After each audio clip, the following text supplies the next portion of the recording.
You'll see that there will be settings that come up on your end. You'll have to accept in order to stay in the training. If you have any questions, feel free to put those in the chat and Cynthia Paul will fill those. All right, so with that said, again, reminder, please put your first and last name in the chat option and your CCP email address so that we can take attendance. All right, so we're gonna get started. This is the presentation for FNMT 017 to train you on how to use the Canvas template that we've created for fall 2020. The coordinators are myself, which I'm Isabel Smith, as well as Dr. Cynthia Paul. And so we will be also available to help you throughout the fall semester if questions arise.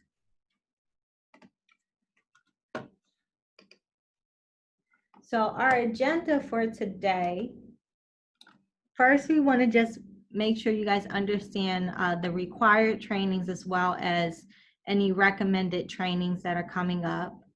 We'll go through that quickly. We'll talk about some misconceptions about teaching online. And then we're going to delve into the 017 Canvas template. And that's where we hope to spend most of our time. Many of you guys have already received a copy of the template, so hopefully you have some time to go through that. And then we'll briefly look at our next steps, which part of that is the MyLab Math and timeline for finishing the work that you'll need to do so that you can get classes for a semester. If there's not time left, I'm going to stick around until you don't have any more questions. You won't be obligated to stay beyond that time. We'll stick around as long as you need. So with that said, required training in order to be eligible to get classes for the fall semester. First, you have to do the distance learning training course intro module. Okay, so here on the side of the screen, you see a thumbnail of what it looks like on Canvas. You have to do that intro module, and you want to do that as soon as possible because that's how you're going to get a copy of the FNMT model course. The second required thing is what you're doing right now, which is the training on the model course. And then the third thing, I got a response here that my voice is garbled. So let me go back to, are you guys hearing me okay now? Okay, I got it, it's better now. Sorry about that. Sometimes the internet connection at my house gets a little funny when it's thundering. So if it does garble, please just let me know. All right, so the training for today is for the model course. And then the third thing is a training that will be on July 30th at 2 p.m. And that's going to be on the MyLab Math Canvas integration. Many of you guys should have already received an email from John Simmons. Okay, and I hear someone who needs to mute themselves. Scott Stringfellow. If you can keep yourself on mute, in fact, I am going to disable that for now. Are you not able to?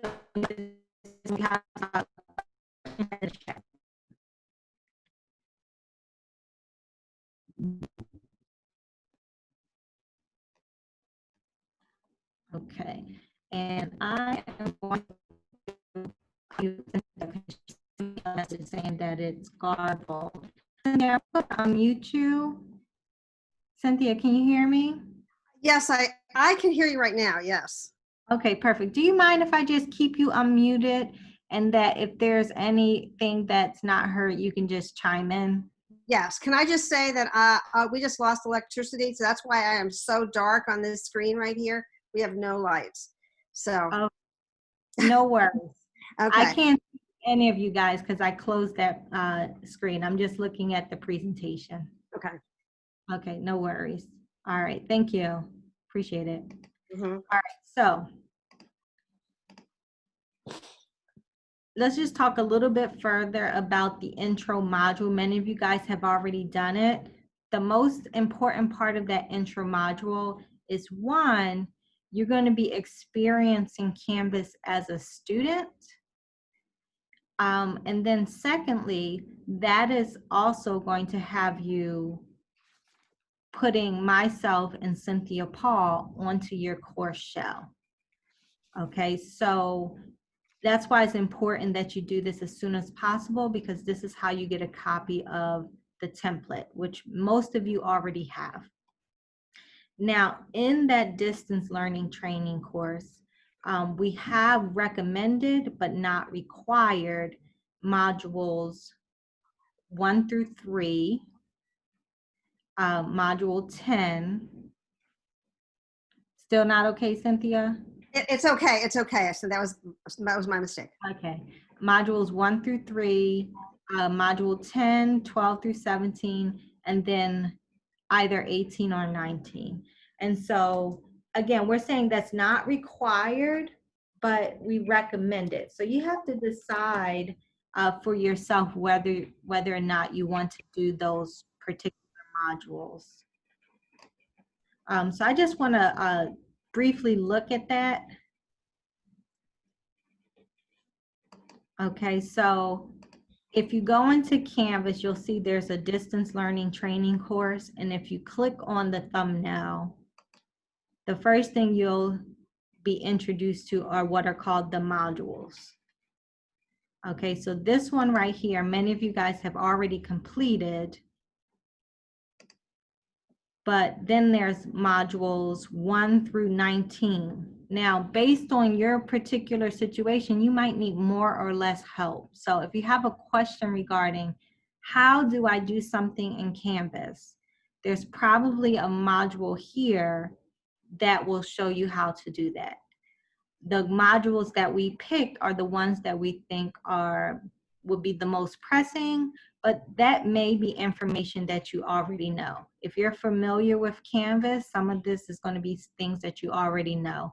But then other things such as accessibility and ADA requirements, that's important for everybody to just understand what it means to be accessible and how you meet ADA requirements, because that's something that's driven by the law. It's not something that's driven by our department. Okay, so with that said, you want to do this first module here. Make sure you do the intro assignments. Here, notice how it says introductory module, optional readings and materials. That's optional. But the introduce yourself, I think, is really nice. The introductions that many people have put on there, and just being able to read through those and then sharing more about yourself. And then you'll end with putting Cynthia and I on your show. Can I just say something real quick? There, we still don't have everybody have put their name and their email into the chat box. If you don't know where the chat box is, it's down at the bottom of your screen or wherever that bar is for the Zoom controls. Thanks. Thank you, Cynthia. All right, so with that said, if you need additional trainings, the float department does have trainings, extensive trainings on Canvas and Zoom. They just offered a cycle of trainings and then put up some more training options on their website. If you have specific questions about certain things, you can also contact Kelvin Veal. He does a lot of the trainings, and here's his email. So that's one way to get additional training on Canvas and Zoom if that's something that you need. Okay, another option, and this is many of our, I'm sorry about that. Many of our students do this in our courses, is to use YouTube videos. So if there's something you don't know about Canvas, I'm sure there's going to be a YouTube video out there to show you how to do it. And then lastly, the college has what are called online course facilitators. And these are people who have been identified as CCP to work one-on-one with faculty who may need that extra help. But in order to get assistance from an online course facilitator, you need to reach out to myself or Cynthia or one of the course coordinators, and then we have to then talk to the department head. So that would be Mama Duquesne. And then based on that, he will be able to get in touch with that group to see if you can get an online course facilitator to work with you. The online course facilitators are available this summer. I don't know if there will be online course facilitators available in the fall. I hope so. But just know there will be help available for you, whether it be through the coordinators, through the online course facilitators, or through the float department to help you get through this semester if you are new to Canvas and online training. Okay, so with that said, let's just take a look at some common misconceptions for online training. One of the common misconceptions are online courses are like slow cookers, set and forget. And so sometimes people think that because when you start the semester, you are pretty much going to be putting up a complete course for your students. And you'll see in the template, we have the introduction to the week. We have videos for every section. We have assignments for every section. And so in that regard, sometimes people feel like the courses are set it and forget it. The course runs itself. However, that will not be the case. You have to really put forth extra effort to make meaningful engagement with your students. And you're going to notice that in the first week, a lot of your time is going to be spent what I call doing customer service. Okay, really looking at making sure students understand how to use Canvas, making sure they know how to go to the module. So a lot of that is guiding the students through this process as well, staying on top of the students and putting in interventions when the students disconnect from the course. Another misconception could be online students are lazy and disengaged. And that's just not true. Many students go to online classes because of the flexibility. But with that said, you know, we have to also understand that we have to do a different sort of job in terms of engaging with the students to get to know them better. Because I find that when you are engaged with the students, you'll find out they're not lazy, they're not disengaged, but there could be something that they are confused about and they really don't know how to ask the question. Third misconception, online classes don't work.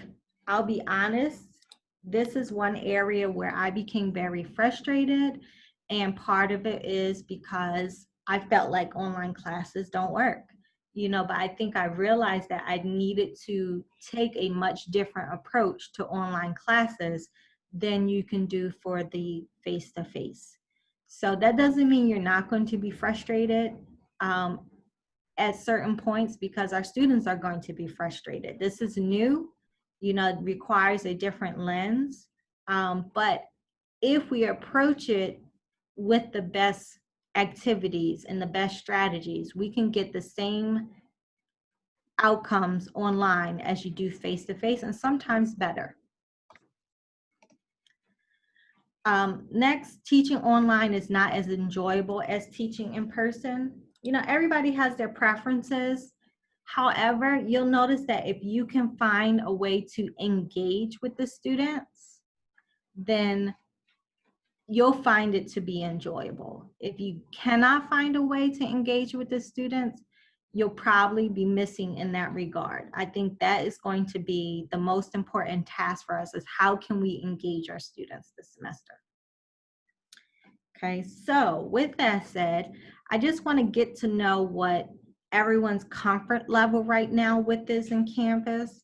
And so I'm going to launch a poll. It's going to come up on your screen. So I'm launching it right now. The poll is, what is your current comfort level with Canvas? So you want to pick an option. Are you very comfortable, somewhat comfortable, very new to Canvas? And so Cynthia, you won't be able to vote because you're a host, which is fine. I have to tell you, there's still 2 people that I don't have their names. All right.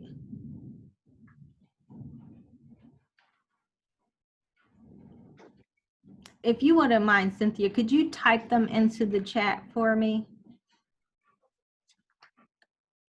I'm going to have to figure that out. Okay, no worries. Okay, All right, so I'm waiting for 3 more responses. I'll go another 10 seconds. If you haven't responded and you wanna, oh, I got one more, oop, 13. All right, we're gonna end the poll. And I'm gonna share the results with you guys. So you should see this on your screen. All right, so what is your comfort level with Canvas? About a third said they're very comfortable. So that's awesome. Those people, if you're very comfortable, I greatly appreciate you guys, being a point of contact for other faculty during this process. Then you have the majority of the people that say they're somewhat comfortable, and that's awesome too, because that tells me that you don't need so much training in Canvas, you just need to be able to understand how to navigate this course. And that's what this training is for. And then we have one person who said they're very new to Canvas. No worries, we're here for you. We're going to help you, guide you through this process.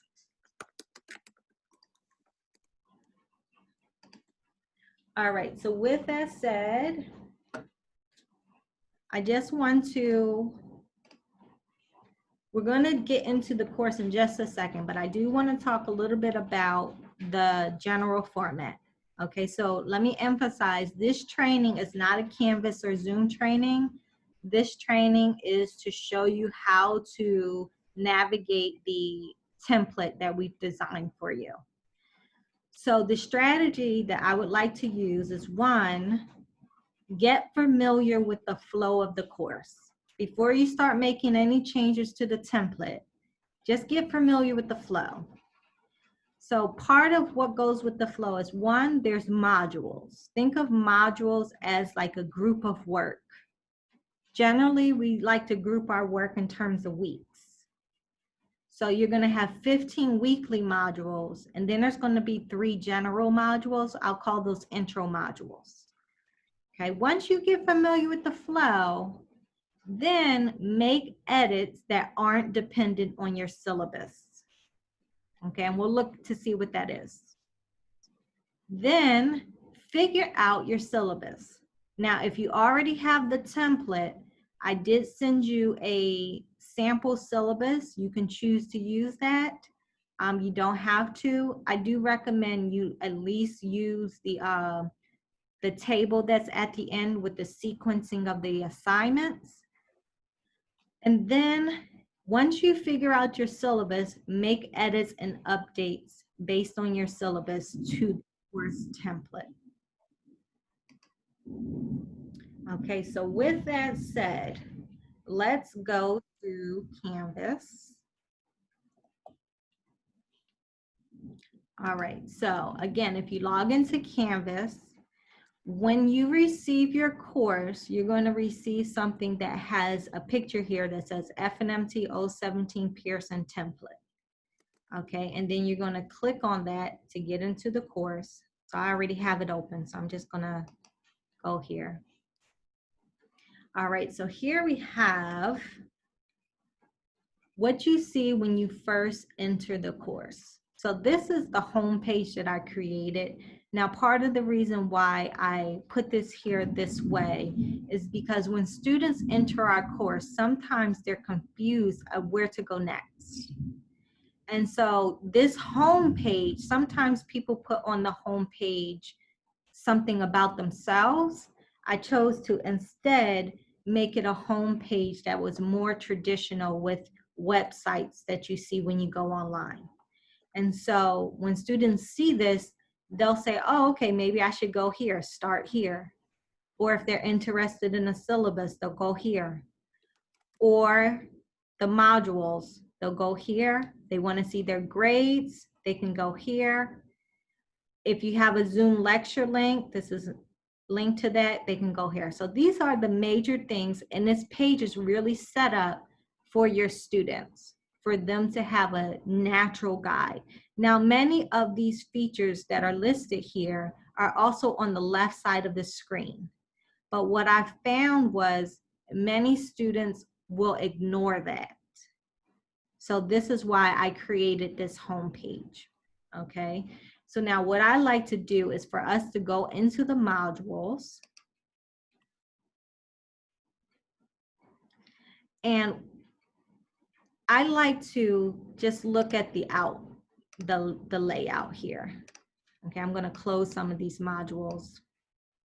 Okay, notice here you have a do not publish module, and then it says start here. Then it says lectures, tutoring, office hours, and then MyLab and mastering module. So these 1, 2, 3, 4. These modules, let's call these introduction modules, okay? This first one is actually not here for the students. The module is here for you as the instructor. There are quick references here for you to help you edit this course. We'll come back to that later. Then you have 1, 2, 3. Those intro modules will also come back to these. Okay, this is information that the students will maybe reference throughout the semester. And then the weekly modules. You'll see week 1, week 2, week 3, week 4, and then it will go all the way until week 15, the final exam. So what I like to do is actually take a look at, I'm going to take a look at the week 2 module first. And let me tell you why. Week 1 is not a normal week. Week 1, I always think of like you're getting into shape. And if any of you have ever tried getting back into shape, you realize how painful the first few workouts can be because you're out of shape and you're putting in a lot of effort and you're very tired. But then you get into your groove. So in terms of your class, you're going to get into the groove in week 2, but week 1 is not going to be a normal week. Okay, so I want to take a look at week 2 and look at what's there. Okay, this week 2 module, that is from September 14th to September 20th. You have the first page that says week 2 assignments and learning objectives. And notice here how it says edit. You'll need to edit that, possibly. All right, so I'm gonna click on here. When you click on this page, you're gonna see here it says, this week you can expect the following. The assignments that students will need to complete: Pearson R2 fraction notation, Pearson R3 decimal notation, Pearson R5 exponential notation, and then Pearson homework number 1 pre-algebra review. If it says Pearson, that's an indication for the student that the assignment is done on the Pearson's platform, okay? And we'll get into more of that when we do the MyLab math training. If an assignment is to be done in Canvas, then it would have said Canvas, okay? Now, underneath you have learning objectives. When you finish studying this module, you will be able to, and then here are the things. So this is just a nice overview for you and the student, really. So if you want to keep that page the way it is, you don't have to make any changes to it, but what you will want to do, let me click on this again. If you're going to keep all of these assignments here, then you don't need to make any changes. But what you will need to do is click on edit. And then at the top of the page here where it has the arrow and the edit, you'll want to delete that off. So I'm going to press, I highlighted it, I'm going to press backspace, and then I'm going to say save. Notice how that edit is now gone. Okay, so when I go back to my modules and I'm looking at module 2, I can see here it doesn't say edit anymore. So that's also a good indication for you as the instructor that you don't need to edit that page anymore. Discussion board week 2. This is not a page that needs to be changed at all. However, it doesn't mean you can't change it. So when I click here, notice here it says general questions and comments should be posted here. Basically, I like to use this as an opportunity for students, if they have questions, to put it on a public discussion board. If they have private questions, such as like accommodations from the COD, that is a private issue. So they should send you a private message. But if they say, I don't understand where to find the grade policy, well, that's something they can post publicly right here. And in fact, when students send me messages or emails about something that can be public, I will tell them, please post that on the discussion board. So here's the discussion board. There's going to be one every week that the students can use. At the end of the week, there's 3 dots over here on the right. If you click on those 3 dots, I can say close for comments. That way, at the end of week 2, they can't put any more comments on week 2. That means they can now go into the week 3 one. Okay, that page does not need to be edited. Then you have, this is a title. There's nothing to click on here. It says lesson videos posted above Pearson assignment. Watch the videos and take notes. This particular header is there for the students so that they understand there's a video first and then there's going to be an assignment second. That's also a good note for you, that the video will be first and then the Pearson assignment will be second. Okay, so underneath here, we have 1, 2, 3, 4 pages for videos. The first one is for videos for live class lectures via Zoom. I'm going to click on here. Okay, so first off, notice how this says it's optional for asynchronous classes. It also says edit.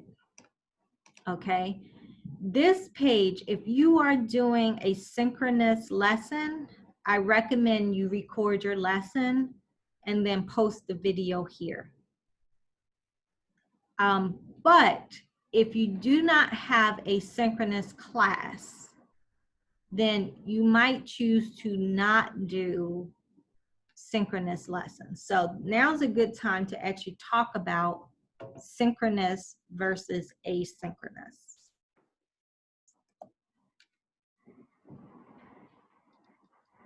All right, so synchronous classes means classes that are held in real time.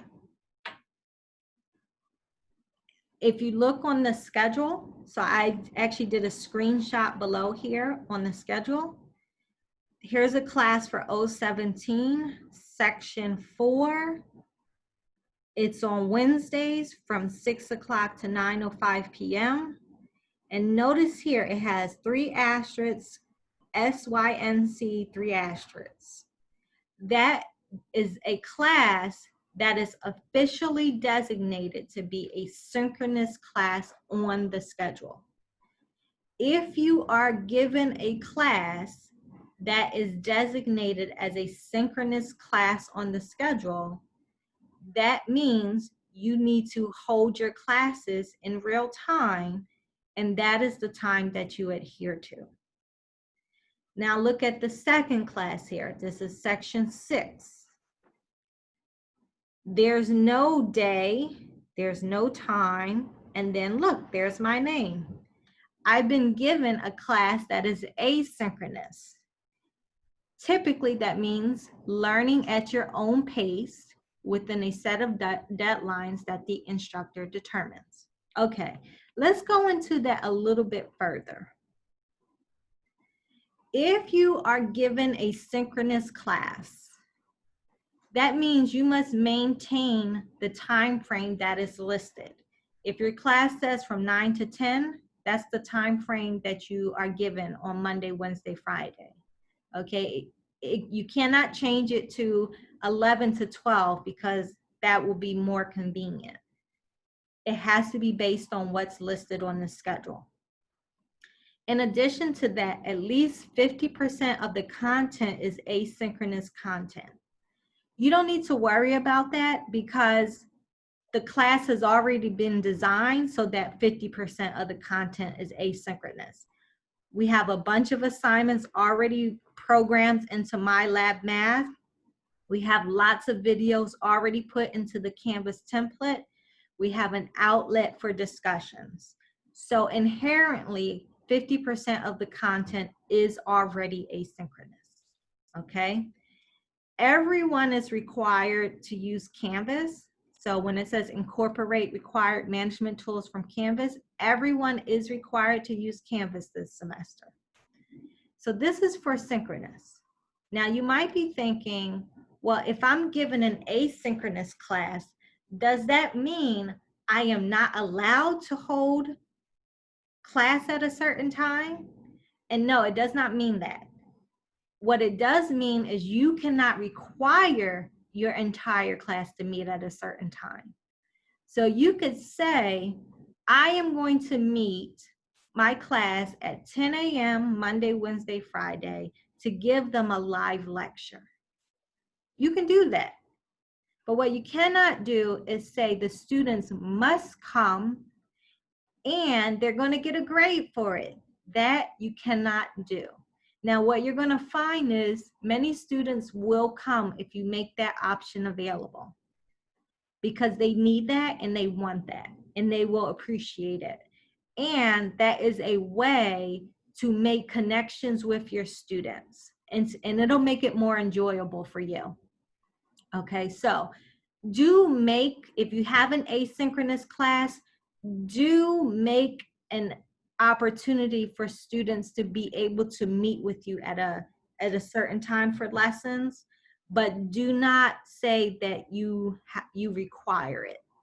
Okay, now what I recommend is you record those meetings and that post the videos for the students to be able to see later, because some students will not be able to meet that time.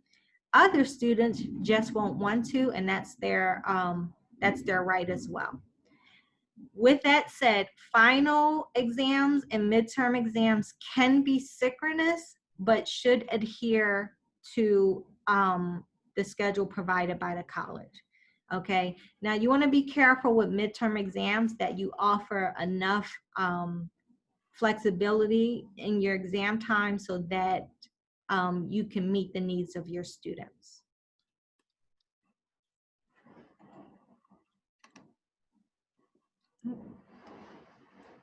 All right.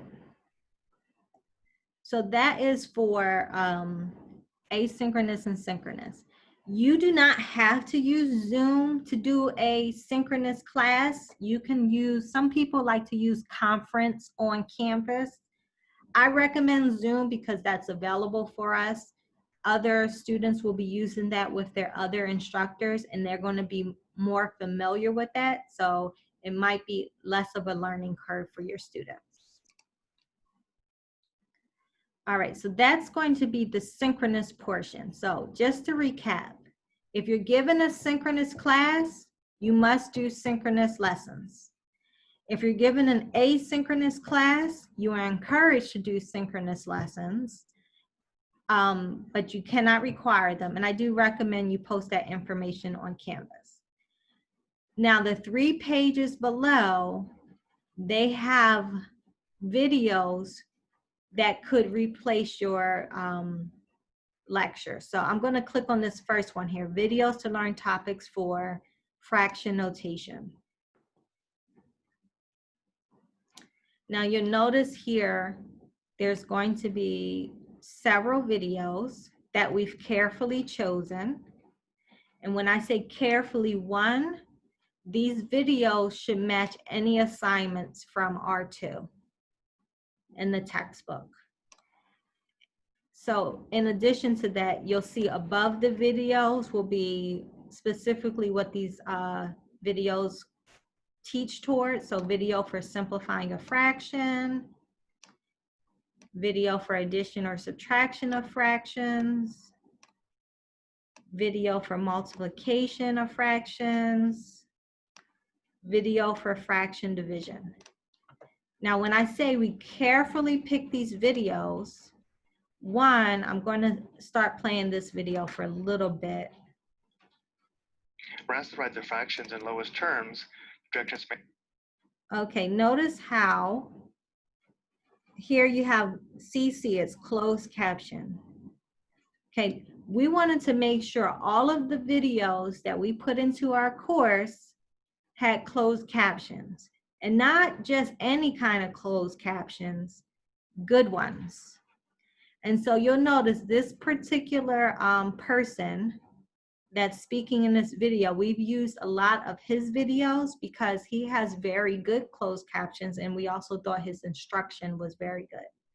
Now, you don't have to keep these videos, but we recommend you do, because we took a lot of time to make sure we picked ones that were appropriate for the content that we were teaching, okay? Closed captioning is required to be ADA compliant, and we can get ourselves into a lot of hot water as math instructors if our videos are not closed captioned.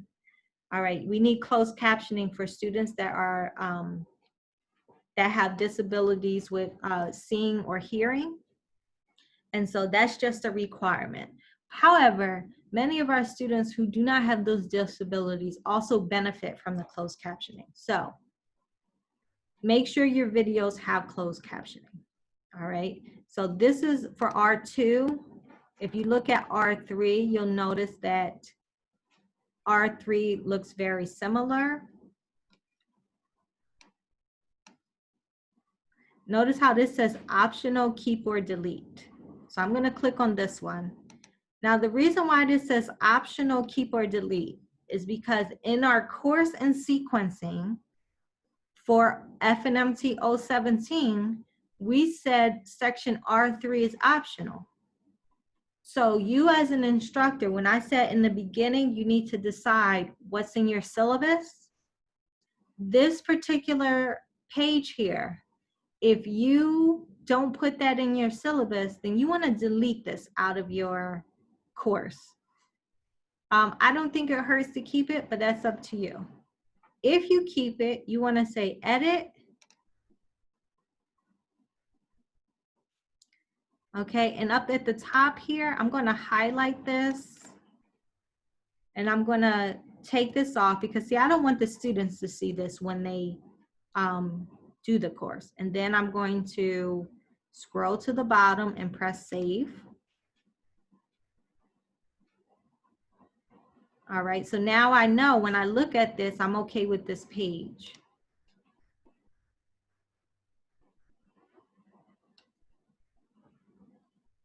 All right, now if we go back to the week 2 module, videos to learn topics for R5 looks very similar. Notice there's no edit option there because that's a section that you're required to teach.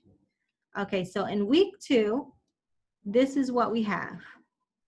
I also want to draw your attention back to where it says videos for live class lectures via Zoom. Notice here how this circle is not green. That means I didn't publish it. If you want the students to see this page, you have to publish it by clicking on this circle. Now it's published. I'm going to keep it unpublished because for this, I don't want the students to see it yet until we've decided how to use this as an individual instructor. Okay. All right. I want to take a pause right now and take specific questions that you might have. I'm going to undo the, you can unmute yourselves now.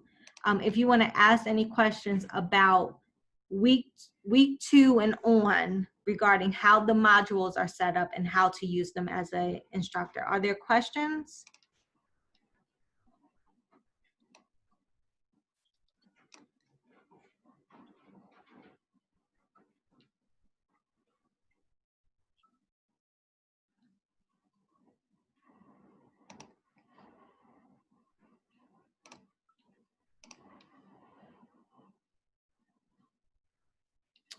Okay.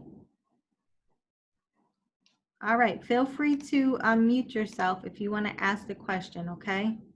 All right, so I just wanted to go over the outlay of the module and how to edit them. Okay, so anything that says edit, you need to look at it and you need to decide if you want to make edits to it. So if I go to week 3, again, notice how you have the learning objective page, the discussion board. Now in week 3, you have quiz number 1. And part of taking the quiz, I recommend that you require your students to upload their work to Canvas. Okay, so that's why this is here. So actually, let me click on the week 3 assignments and learning objectives. In week 3, they're beginning with a quiz. They take the quiz on the Pearson platform. But they're going to submit their work through Canvas. So the work that they write down on pencil and paper, they're going to use an app to create a PDF and upload it to Canvas so you can see proof of their work. The next assignment, notice here how it says Pearson 1.1, Intro to Algebra, Pearson 1.2. So again, this gives you the outline for the week. So there's your learning objectives.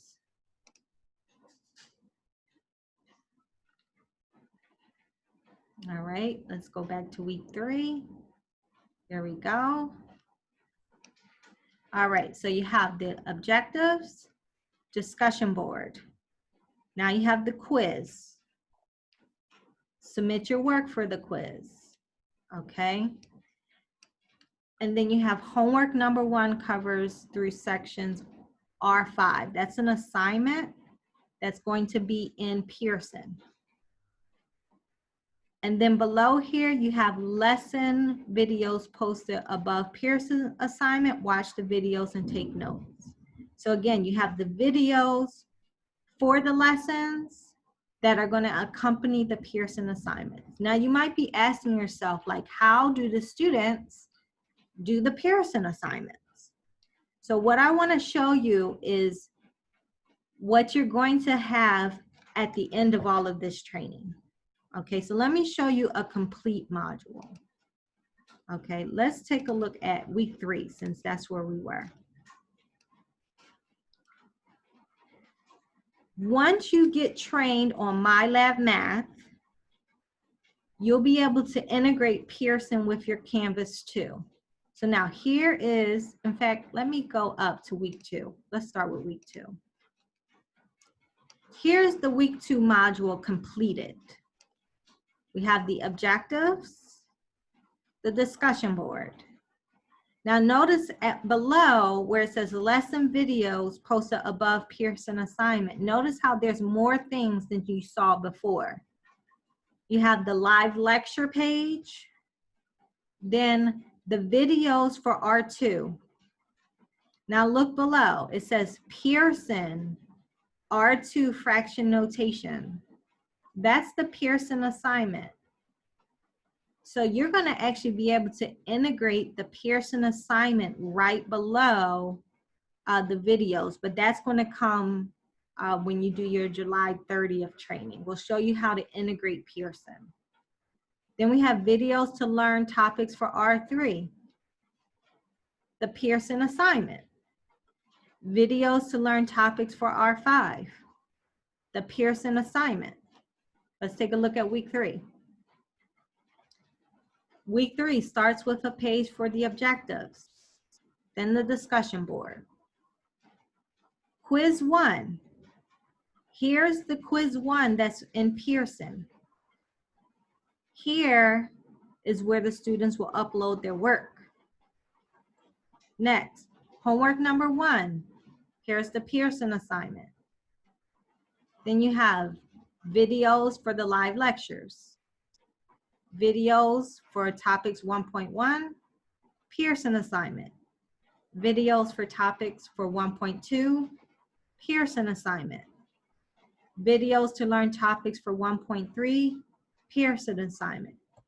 So that's essentially going to be the process. For students to be able to learn the work, they'll have videos, or they'll have a live lecture, and then they'll have homework, and then they'll have videos, and then they'll have homework, and they'll have videos, and then they'll have homework. We're recommending that you have the videos available for the students, but that you also give an opportunity for live lectures as well, okay? All right, so as we go back to the template that you have, oh, sorry, that's not it, okay? You're not gonna have the Pearson assignments in at first. Your first step is just to edit the Canvas template without Pearson integrated yet, okay? So when we go to week 4, okay, you'll notice there's only one thing that's there to edit, and essentially that is the live lectures for the class, okay? This potentially you can edit as the semester goes on. But everything in here is required in regards to the expectations of the 017 curriculum. 1.4, 1.5, 1.6, all of those are required. Week 5. Again, everything there is required except the live lectures. That will depend on how you're assigned and then your preference if you have an asynchronous class. Week 6. Okay, everything here is required. The only thing you'll need to edit is, again, the asynchronous class if you, etc. You know what I mean. Okay, week 7. All right, you may need to edit the learning objectives, and you have to decide, are you going to teach section 2.5? 2.5 is not required for FNMT 017. However, when I went through the syllabus of many of our instructors were teaching 2.5. So that's why it's there. But if you don't want to do that section, then you can decide, you know what, I can take that out. Let me show you how. Okay, let's say you look at here, 2.5, that's not something you typically teach. You click these 3 little dots on the right, and you can say remove. Okay? Or if you want to keep it, you can say edit.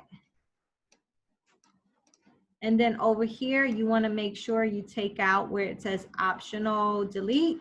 You want to make sure you take that out. Okay, and then you say update. All right, so in summary of just editing the modules, you want to make sure you edit anything that says edit or optional, keep or delete. If it says optional, keep or delete, it's because it's something that's not required in our curriculum, but it is something that I saw that many of our instructors were teaching anyway. So you have to make that decision. All right. So once you get the hang of it, you'll notice that each of the modules follow a similar pattern. Okay. Each of the modules follow a similar pattern. I'm going to go to the last one, and that's the final exam module. I do want to point out, I'll go to the objectives page, which we always have. Now, we have set up a MyLab Math course for you guys. It already has all of the assignments in it, any quizzes, any tests. Your students will also be taking their final exam in Pearson. All right, so it's very important that you make sure your students are using Pearson because it is required, okay? One of the things that will be different about the last module, you have your discussion. Here we have final exam reviews already listed. Okay, so one, if you look here where it says FNMT practice final, okay, there's a link there, and if you click it,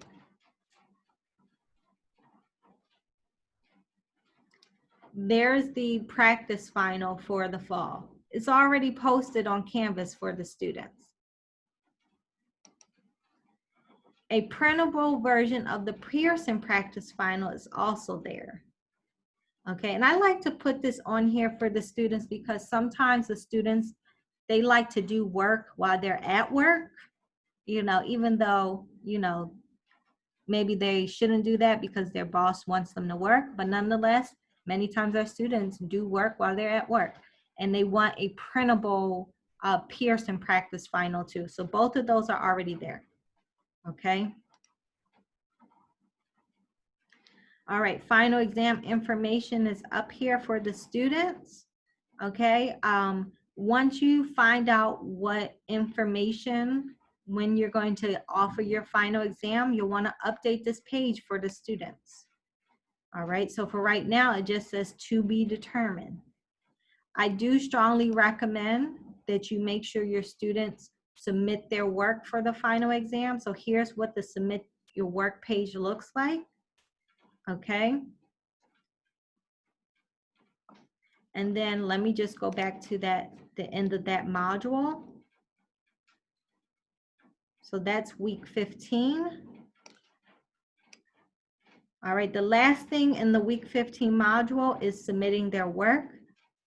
And here's a note for the student, because you know you always get, you'll get emails from the students that say, when are you going to post the grades? So there's something here that says final grades will be posted by Monday, December 21st at 11:59 p.m.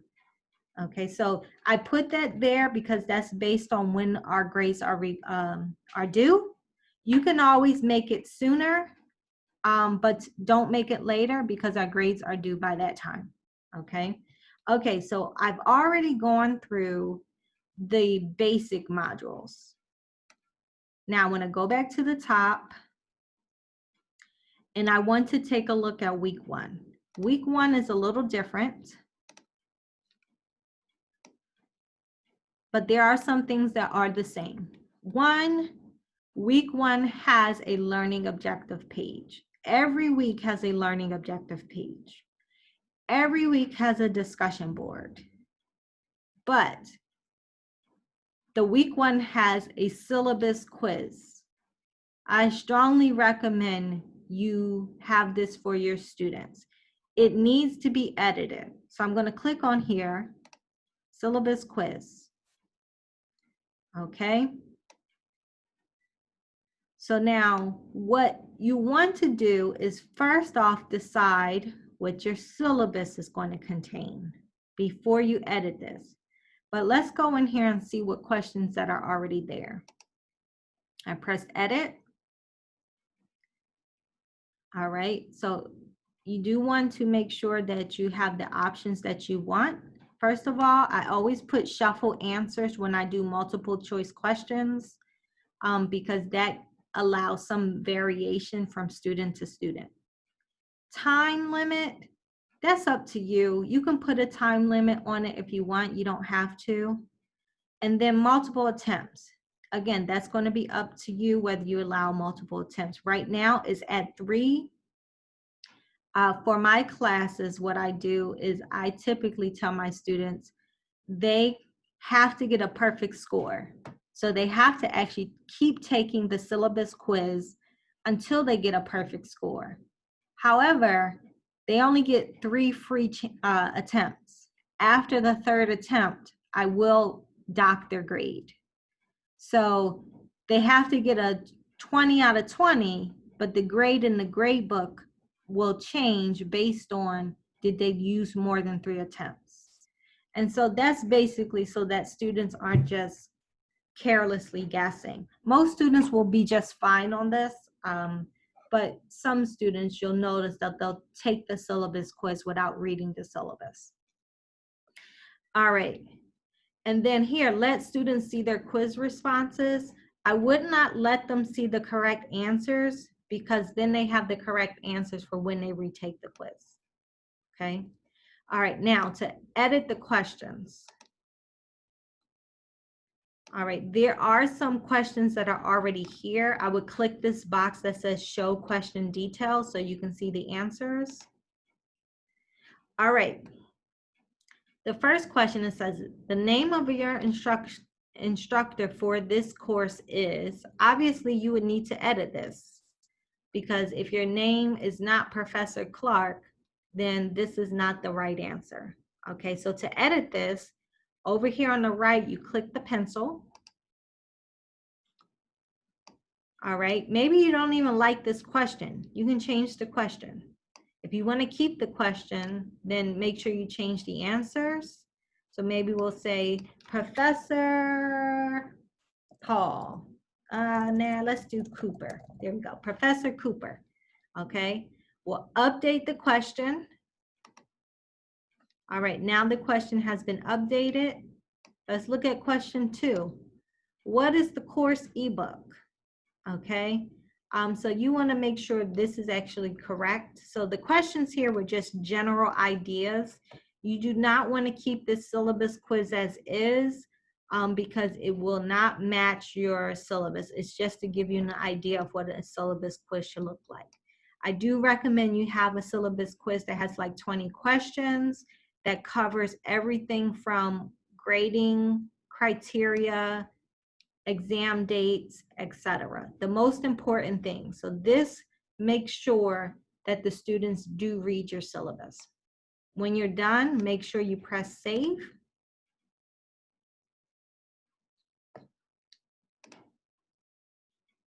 All right, I'm going to go back to week 1.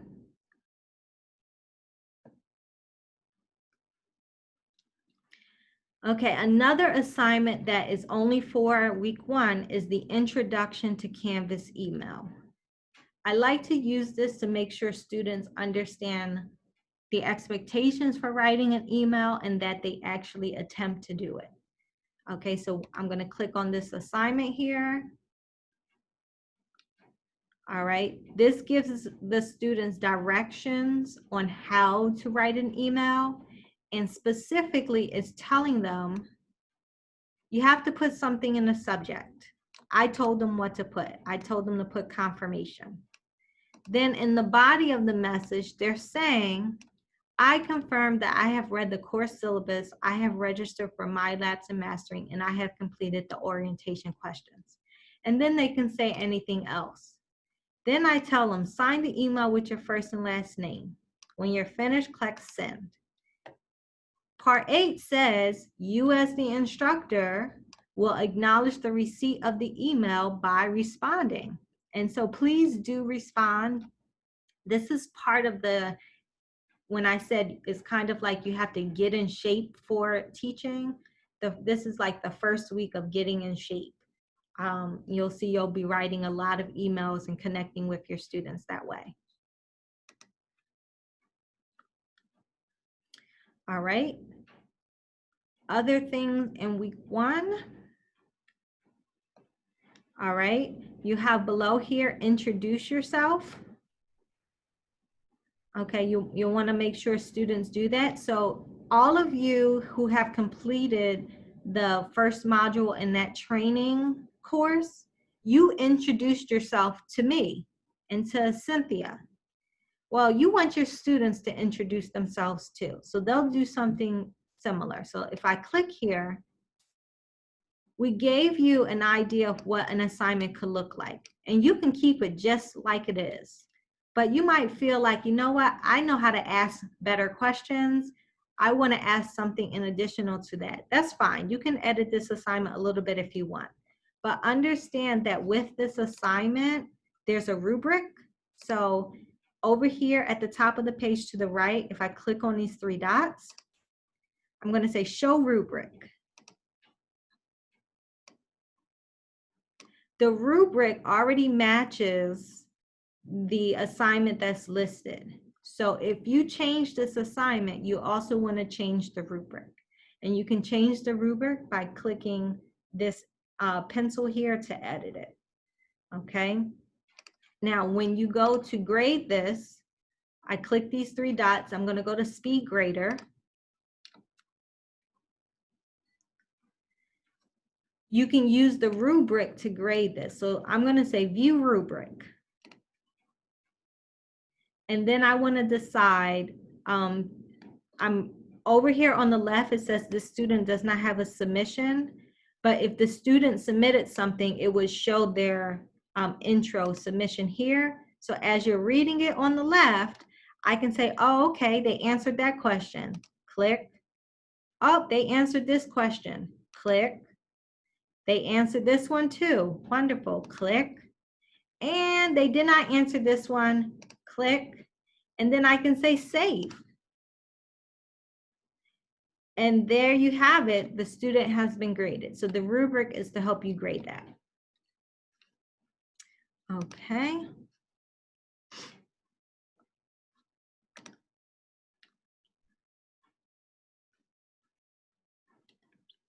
All right, other things in the first week. All right, you'll notice you have what we've had in the other modules. Below you have the live lecture link as well as the first set of videos for section R1. Now, if you are not planning to hold live lectures every week, and that's only for people who have asynchronous classes. If you do not have live lectures every week, I do recommend you have a live lecture at the start of the semester, at the middle of the semester, and at the end of the semester. Okay, so you'll notice your students are gonna wanna meet you and they wanna ask a lot of questions. So that's why you wanna have it at the start of the semester. All right, so I do recommend you use this. You'll wanna edit this. All right, so with that said, I'm gonna click here. And I wanna look into this a little further. This videos for live class lectures via Zoom, week 1. And I said here, this is optional for asynchronous classes. Now notice it says the class lectures live via Zoom page displays the days, times, and Zoom link information for when I will hold live class on Zoom. A video of the session may be posted below afterward. Okay, so with that said, let's say you want to post a video, okay? I'm going to post a video now. I'm going to say edit. All right, and I'm going to say return. I want to post it right here. And at the top in the menu here, there's several options. You have insert edit media. That's one option. And then there's another one here, record upload media. Okay, both of these will work. I recommend you use this insert edit media option. So I'm going to click here. All right. And then what you want to do is actually copy and paste the URL from YouTube where you'll have your video. And I say YouTube because when you record your lecture, you're going to need to close caption it. And then once you close caption it, you'll put it on here. And the best way to close caption your videos is by uploading them to YouTube. And so I'm just going to make up, let's see if we can find one. Give me 1 second. Let's do YouTube.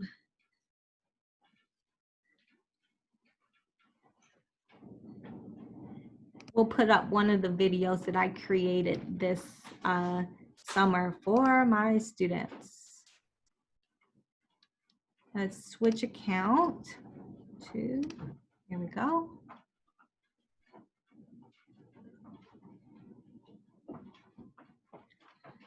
All right, so you'll notice I have lots of things on here. Let's see if I can find where I have your videos. Let's see. All right, so you see I have some videos here from me lecturing this summer. And so I am going to, I'm right clicking here. I'm going to say copy link address.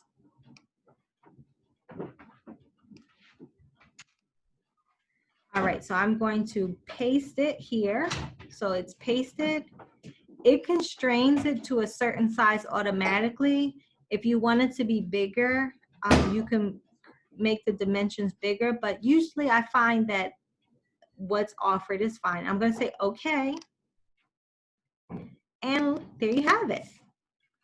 Your wonderful lecture that you uploaded to YouTube and had it closed caption is now here. Let's just make sure I actually close caption it. Otherwise, I'm going to be in trouble. Oh, yep, see? Has the closed caption on my video because I made sure that option was picked when I uploaded it. Okay. All right. So if you have like 3 lectures this week, then maybe you'll put 3 videos on this page. But this will be something that your students can come back to, okay? So I do recommend that if you do a live lecture in the first week, that you also post that video on Canvas because some students aren't going to be able to make it, okay? I'm not going to save that.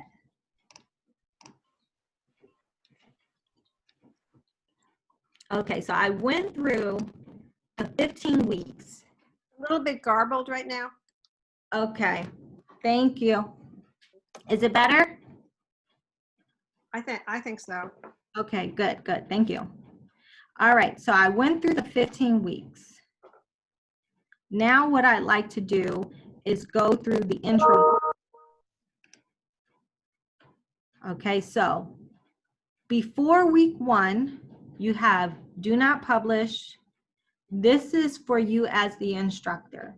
Do not publish it because you don't want the students to see what's here. Okay, but what is here is just some quick reference guides. If you don't want to go to the training course that I showed you at the start of the session, these are just quick references. Uploading a syllabus to Canvas, how to edit a page in Canvas, how to create and edit quizzes, setting up MyLab and Mastering Link for Canvas, which we'll do later, how to sync MyLab and Mastering assignments with Canvas, we'll do that later, how to edit assignment groups and grading weights. Okay, so this is for you as the instructor, not for the students. All right, with that, there's also a, if you click on this link, it gives you a form that just tells you in general how to go about editing the course. So I'm going to click on that right now. And what you should get is actually a PDF file, which hopefully this will load soon. Come on. Bring it up. Oh, there we go. Okay. So it's just a PDF that just gives you a general outline of how to go about this. And we've already talked about all these things, but if you need a reference to go back to later, then that's there for you, okay? All right, so that is the instructor module, not for the students, okay? Now the next three modules are introductory modules that are for the students. Now I want to point out here,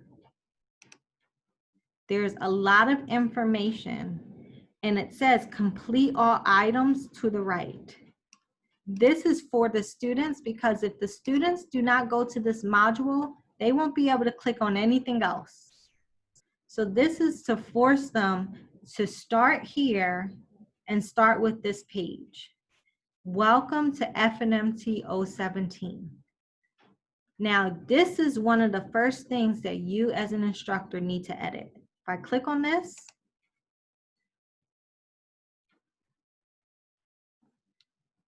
it says, welcome to FNMT 017, extremely important. You want to tell the students about yourself. Hi, my name is Professor Cooper, and I've been working at CCP since 1980.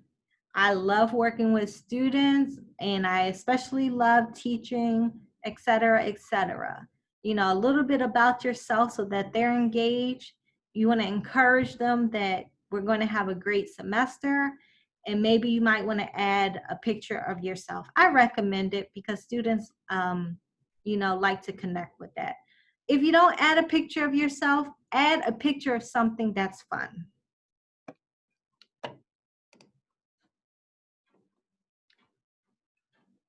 Okay, and then there's other information here.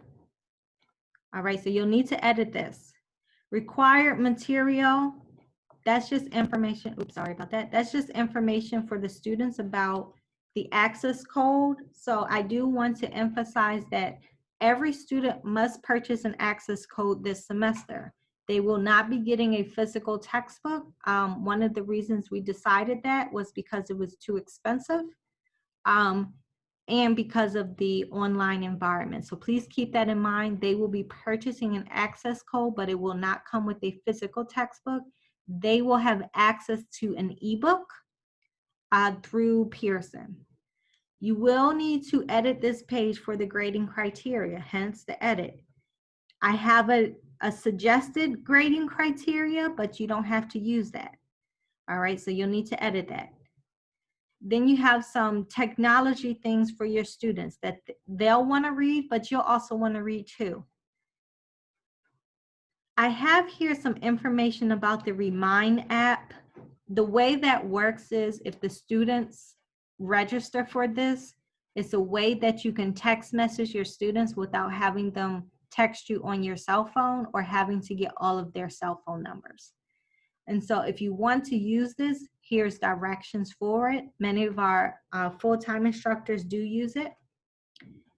And you will notice that the first time you have students submit work to you, that you're going to get people who do a very good job and people who don't do a very good job. Please take some time to familiarize yourself with what I think is acceptable. So criteria for submitting your work. You know, I am a stickler for this, and I will be very quick to give a student a 0 on an assignment initially, but then I allow them to resubmit. And so the purpose of that is I want them to submit their work in a way that is organized, is acceptable, it makes sense, and it shows all their work. And I want it in a PDF document, one document. I don't want them to submit 3 different documents. I want one document that might have 3 pages. Okay, so you might have to work with students on this, but you also have to do it based on your own comfort level. Now, students might not know how to do a PDF. No worries. That is why we have here how to scan your notes. So if they click on that, they'll get information on that. Okay, so that's one intro module for the students. They have to go through all of these before they can get to the second module. The second module, notice here, there's something here you must edit.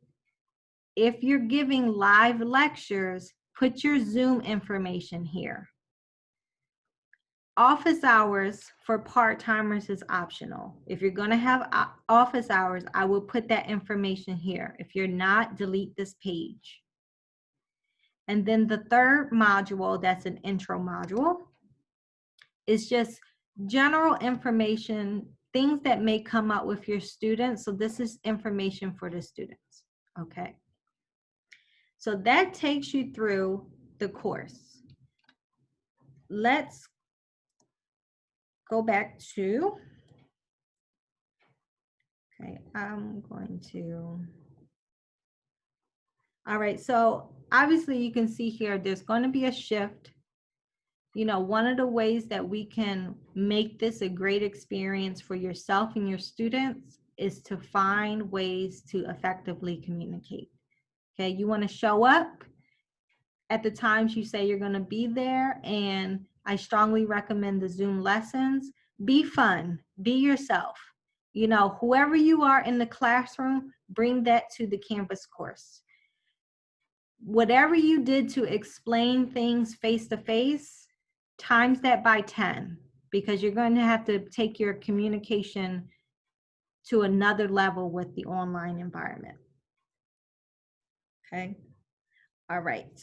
I want to do another poll just to find out where people are in terms of if you've used MyLabs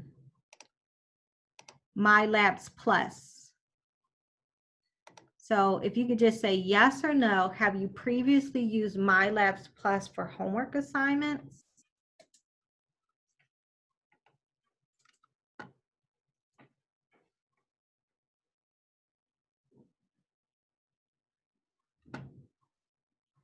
All right, we got 12 of 14 in the first. Oh, everybody, so good.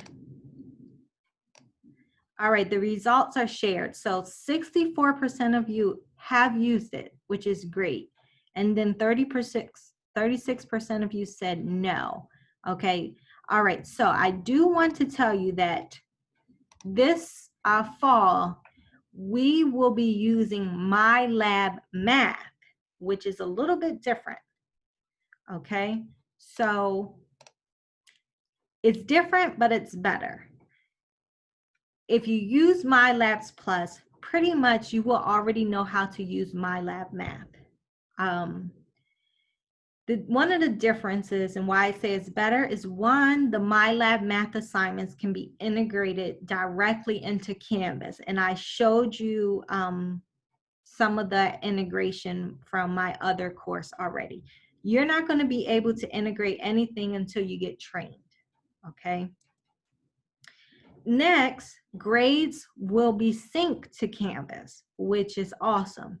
There's a little bit of work you have to do to set it up, but again, don't worry about that until we have the training. All right, this is covered in our MyLab Math session. So I do want to emphasize some of the deadlines. If you have not done the online distance training course, that's the intro module, you need to do that ASAP so that you can get a copy of the shell. The other modules are recommended, but they are not required. Many of you guys have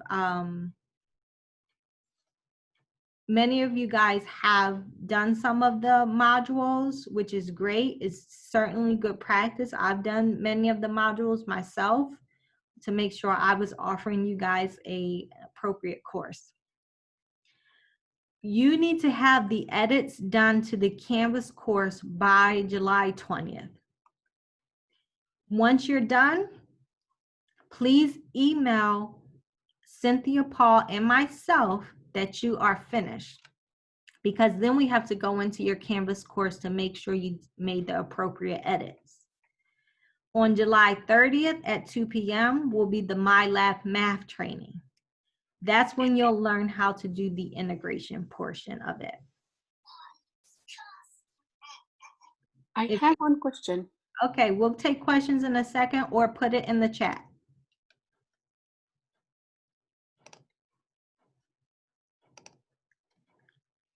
All right. Also, Cynthia, Paul, and I would like to offer just some optional Zoom, not necessarily trainings, but a time where we can get together during PD week to just make sure we're prepared going into the fall. Okay, so we're going to be available during PD week at a time that's to be determined in case you have questions going into the fall. And we also would like to offer some things throughout the semester so that we're keeping up with you and you're keeping up with us throughout the semester so that you feel supported. Okay, so with that said, I want to emphasize also that you're getting trained on the 017 shell for the possibility that you might be assigned the course. But it's possible that you do not get assigned 017 and that you get assigned for the second course that you got trained for. So you're getting trained in 2 courses so that you can possibly be assigned one of them. Ideally, it's just better for everyone to have one prep, especially if you're new to online training. It's possible that you could get 2 different courses, but hopefully you get 2 courses that are the same. Okay, so you want to make sure that you finish all of your edits by July 20th. So with that said, now we will take specific questions if they did not get answered in the chat. There's 2 questions in the chat. Okay. So if you can see them. Yeah, I see it. If MyLab Math syncs the grade in Campus, then why do we need to ask students to get PDFs of their work and submit in Canvas? Very good question. So one thing you are going to painfully find out, and I say painfully because it was painful for me, students will cheat. They will use PhotoMath. They will use Mathway. They will use these apps that allow them to do the work without having to learn anything. And so having students to submit their work allows you, one, to see their work and justify their work. The math apps have a certain pattern to them. So if a student is using them, their work is going to follow a certain pattern and you're going to be able to point it out. So one of it is students need to show their work, but also the cheating aspect. Hopefully that answered your question. And then what was the other question?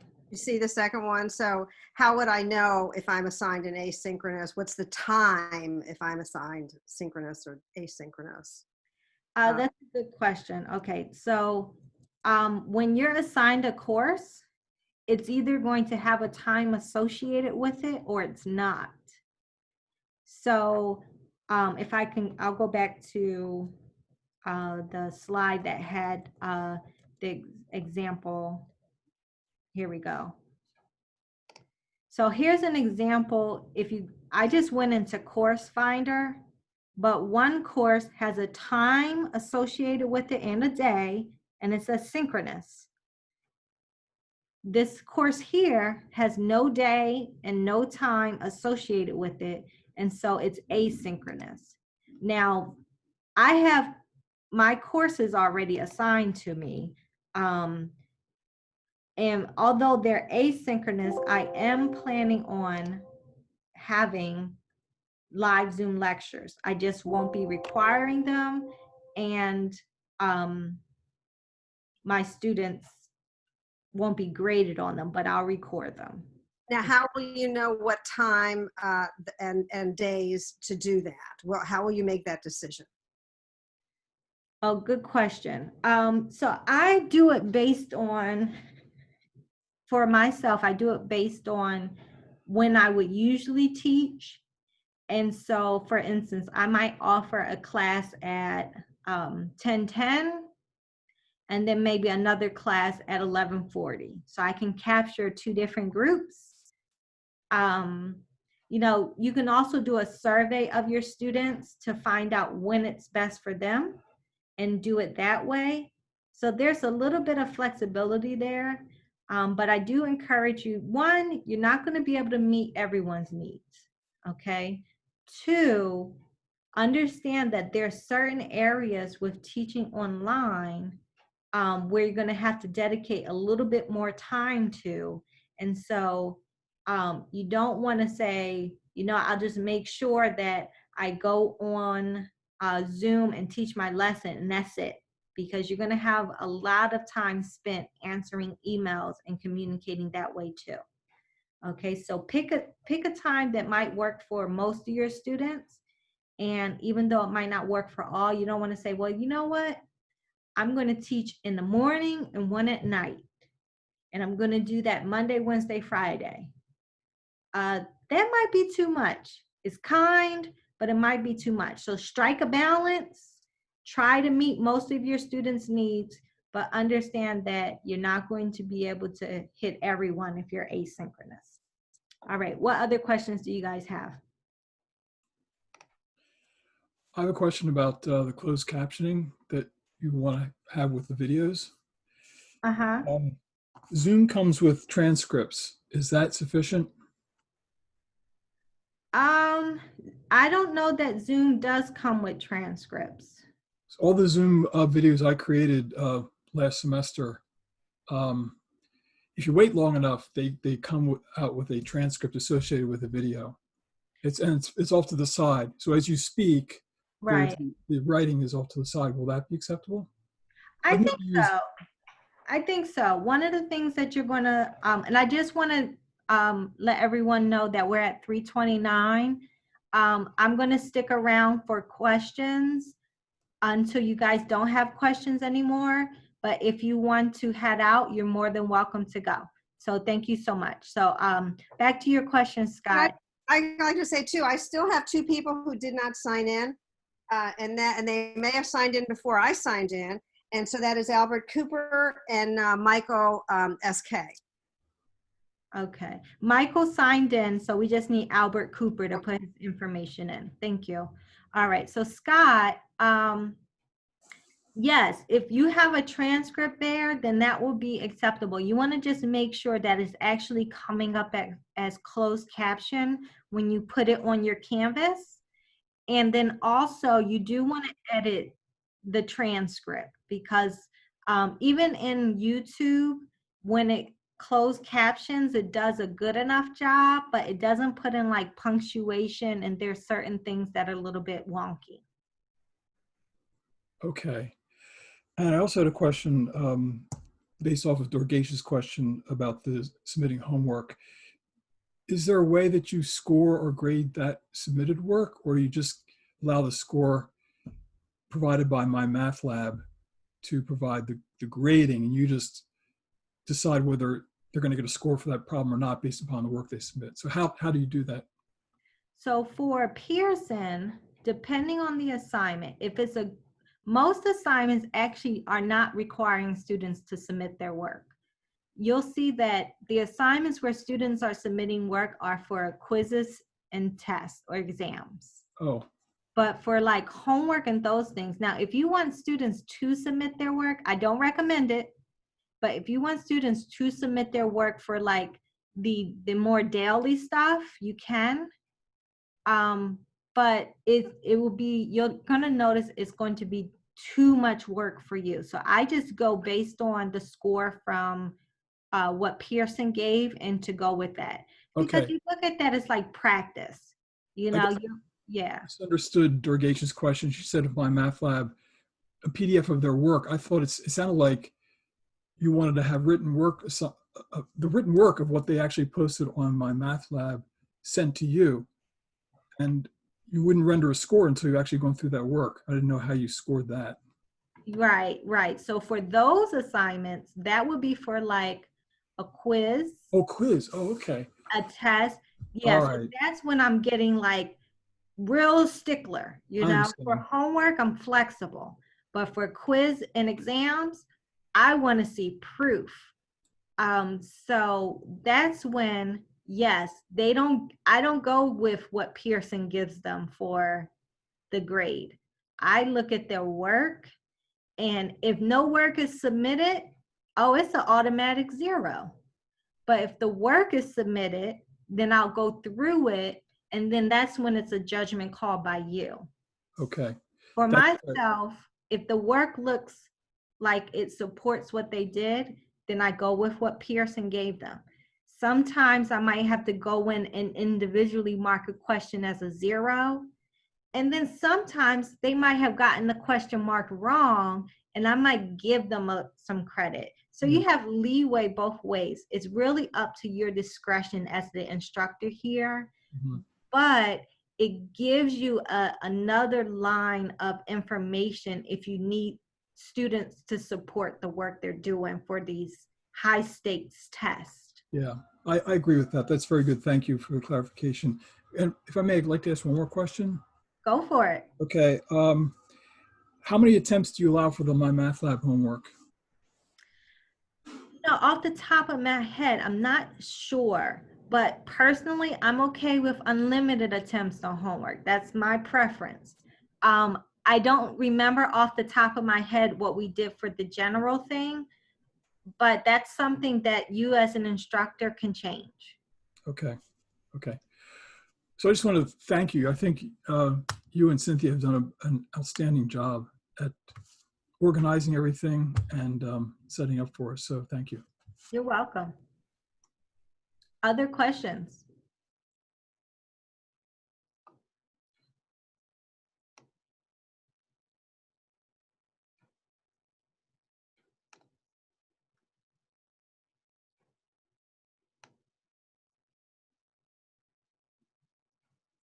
All right. If there's no questions, I'm going to stop